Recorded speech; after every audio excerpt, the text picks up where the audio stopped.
Chapter 9. Across the Desert. "How dreadful! How perfectly dreadful!" whimpered Lazareline. "Oh, darling, I am so frightened. I'm shaking all over. Feel me." "Come on," said Aravis, who was trembling herself.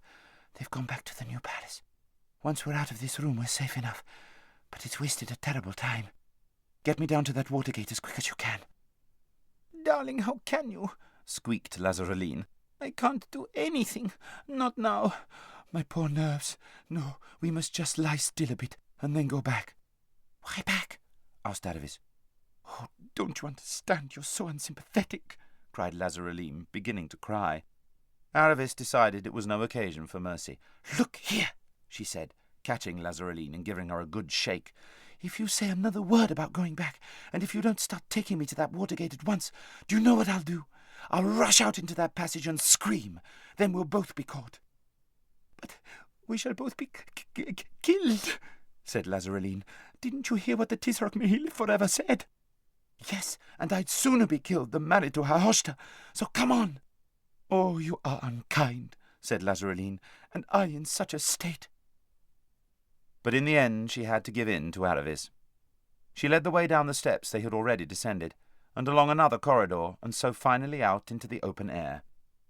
They were now in the palace garden, which sloped down in terraces to the city wall. The moon shone brightly.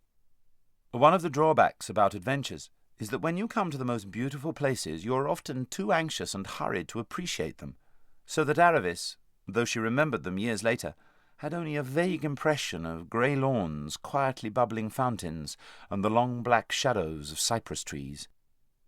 When they reached the very bottom and the wall rose frowning above them, Lazareline was shaking so much that she could not unbolt the gate. Aravis did it. There at last was the river, full of reflected moonlight, and a little landing stage, and a few pleasure boats. "Goodbye," said Aravis, "and thank you. I'm sorry if I've been a pig. But think what I'm flying from." "Oh, Aravis, darling," said Lazareline, "won't you change your mind, now that you've seen what a very great man a Hoshta is?" "Great man?" said Aravis. "A hideous grovelling slave who flatters when he's kicked, but treasures it all up and hopes to get his own back by egging on that horrible Tisroc to plot his son's death. Pho! I'd sooner marry my father's scullion than a creature like that."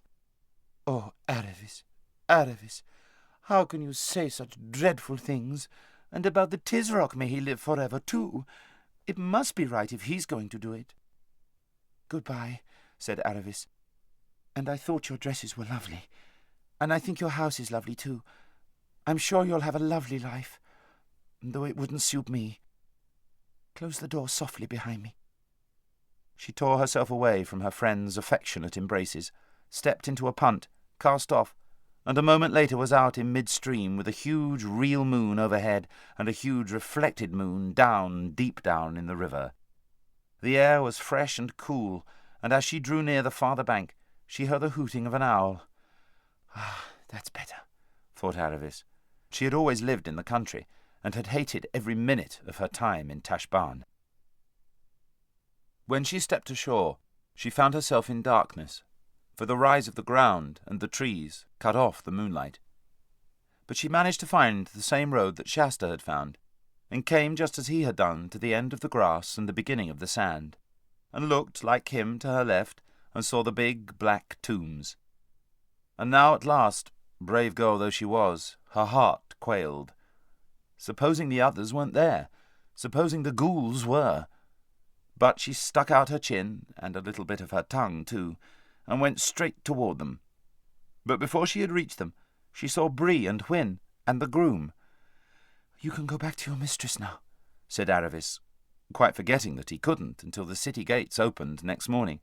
"Here is money for your pains." "To hear is to obey," said the groom, and at once set off at a remarkable speed in the direction of the city. There was no need to tell him to make haste. He also had been thinking a good deal about ghouls. For the next few seconds Aravis was busy kissing the noses and patting the necks of Hwin and Bree, just as if they were quite ordinary horses. "And here comes Shasta, thanks be to the lion," said Bree. Aravis looked round, and there, right enough, was Shasta, who had come out of hiding the moment he saw the groom going away. "And now," said Aravis, "there's not a moment to lose." And in hasty words she told them about Rabadash's expedition. "Treacherous hounds," said Bree, shaking his mane and stamping his hoof. "An attack in time of peace without defiance sent. But we'll grease his oats for him. We'll be there before he is." "Can we?" said Aravis, swinging herself into Hwin's saddle. Shasta wished he could mount like that. "Broo!" snorted Bree. "Up you get, Shasta. Can we? And with a good start, too." "He said he was going to start at once," said Aravis. "That's how humans talk," said Bree. "But you don't get a company of 200 horse and horsemen watered and victualled and armed and saddled and started all in a minute. Now, what's our direction? Due north?" "No," said Shasta. "I know about that.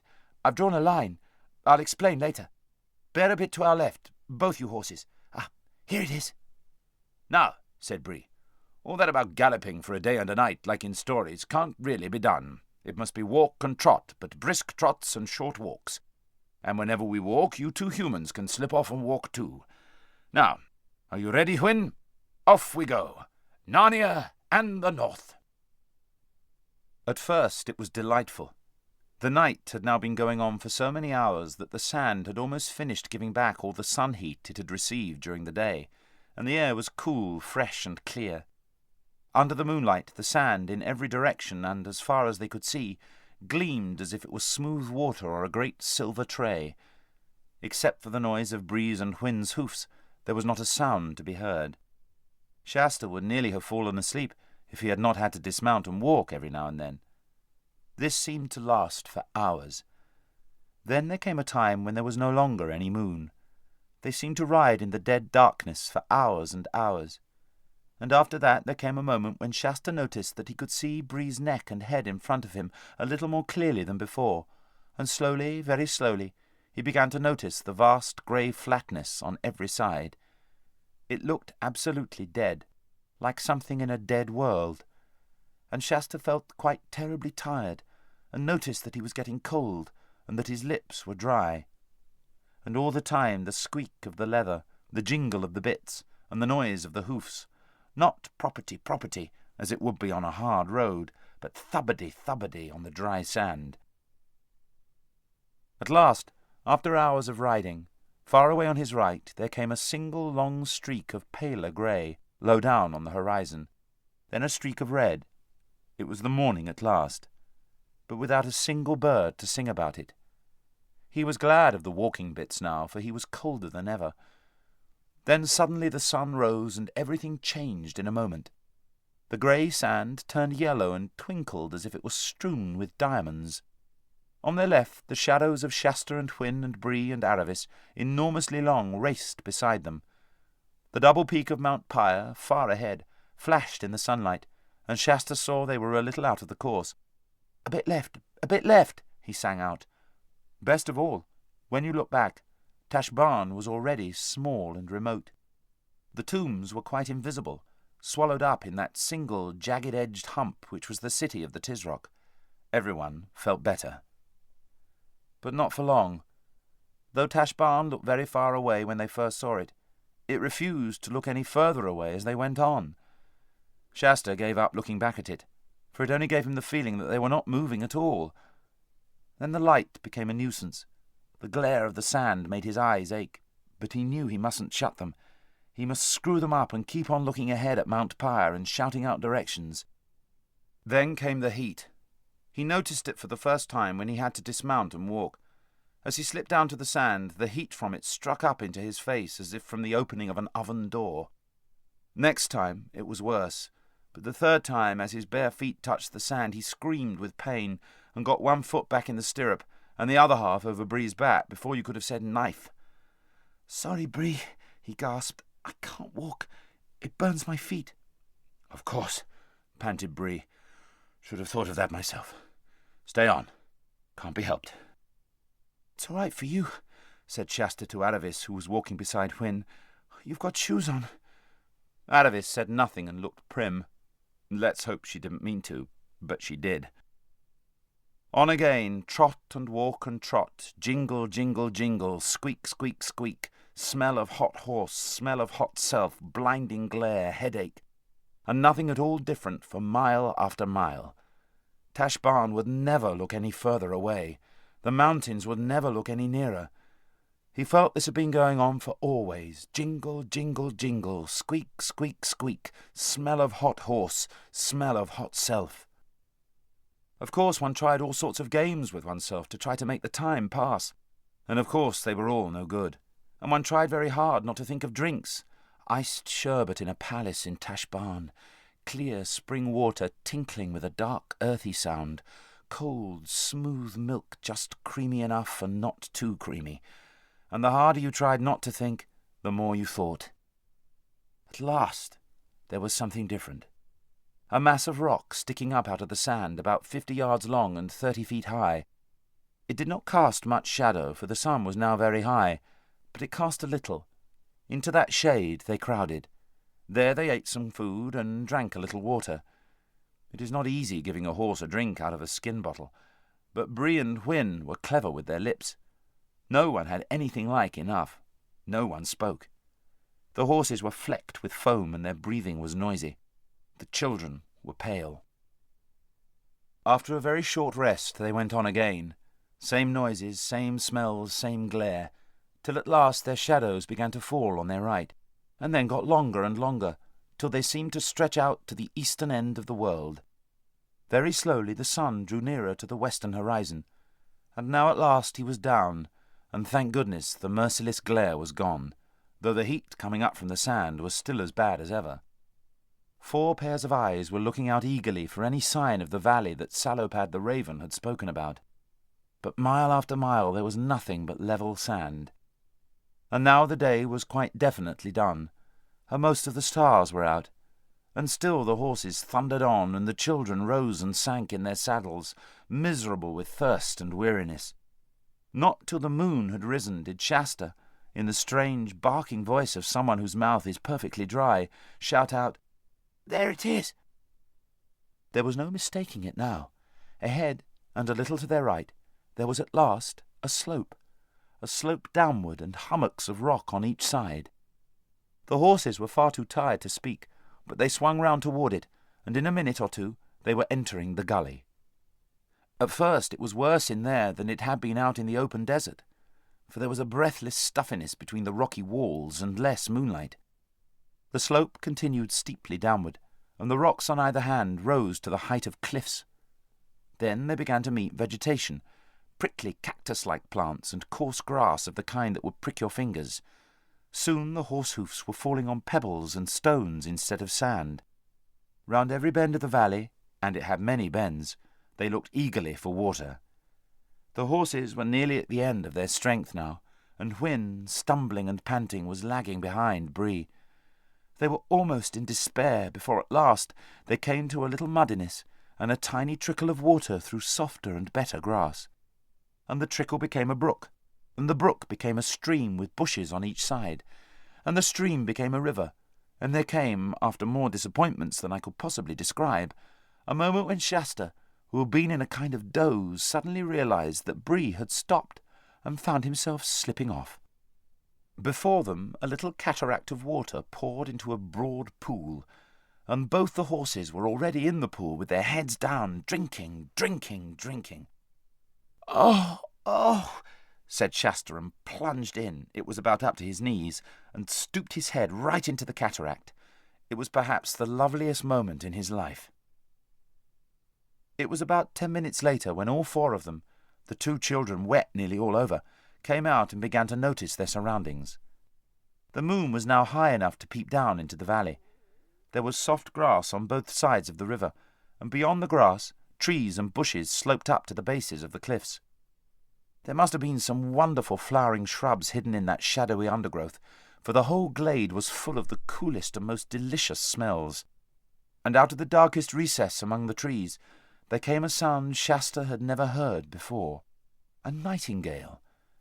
Everyone was much too tired to speak or to eat. The horses, without waiting to be unsaddled, lay down at once. So did Aravis and Shasta.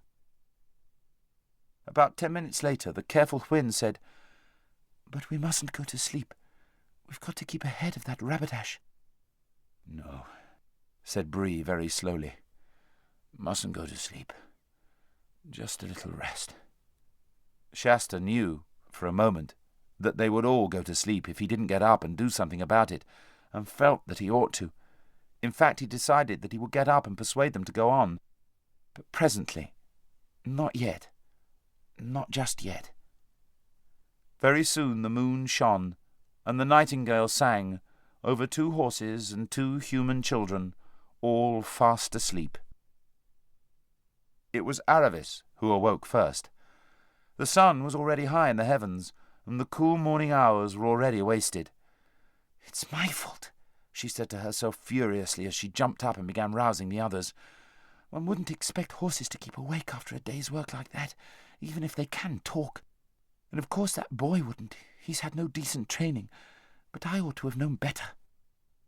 The others were dazed and stupid with the heaviness of their sleep.